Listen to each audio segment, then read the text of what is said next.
My name is Sheila Eskew, and I want to thank you for joining me here in my home to discuss a subject that I think is important in education today, and that's the addition of art to the STEM curriculum.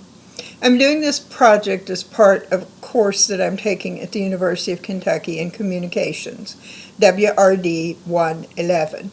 Along with my partners, Lyric Lane and Sean Hughes, we're going to present to you the idea that it's important to add art to the STEM curriculum. STEM is an acronym for science, technology, engineering, and math. As a background to this, we need to think a little bit about how education evolved in our country. Back in the early pioneer days, the settlers would teach the children in their homes. As society grew and cities developed, it was necessary to create an educational system. Back in the old days, children went to school to learn the 3 R's: reading, writing, and arithmetic.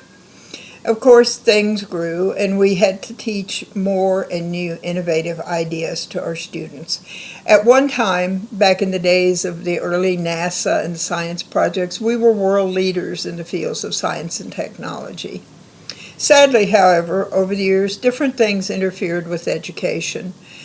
Budget constraints developed, along with the problem that we had in our country of segregation. Schools had to change and adapt to the world around them. We used to teach children art and music and physical education, but as the money dwindled, these things were given up, and we no longer taught children anything but the basics. As we started to fall behind in education, people started to think about what could we do to become leaders again, and there were different discussions. In an article written on the website Live Science, author Elaine Holm talks about the fact that in 2009, the Obama administration began a campaign called Educate to Innovate.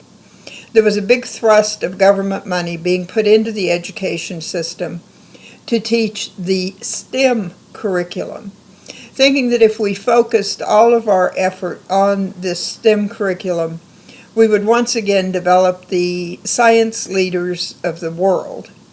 It didn't seem that this really took off, and we've never regained our place in the country that we had. So the educators once again had to go back and think about things that might help and what would be beneficial. A lot of people decided that the addition of art to the STEM curriculum, creating what was now would be called STEAM, would help. Using art, students would be using a part of the brain that's really not used in the study of the sciences and math. This would help them become creative and more innovative in their thinking. And once again, we would be creating world leaders in the area of science and technology and regain our place as number one. They believed that this would help students not only to think outside of the box, but to be more creative and take new and greater risks in the things that they did. Noted photographer Charles Nigre said, "Where science ends, art begins." And so there's always been a correlation in some people's minds between art and science and technology.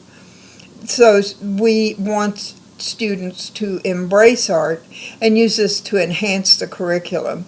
But as with most things, there were people who opposed these ideas and thought that the addition of art was a needless distraction.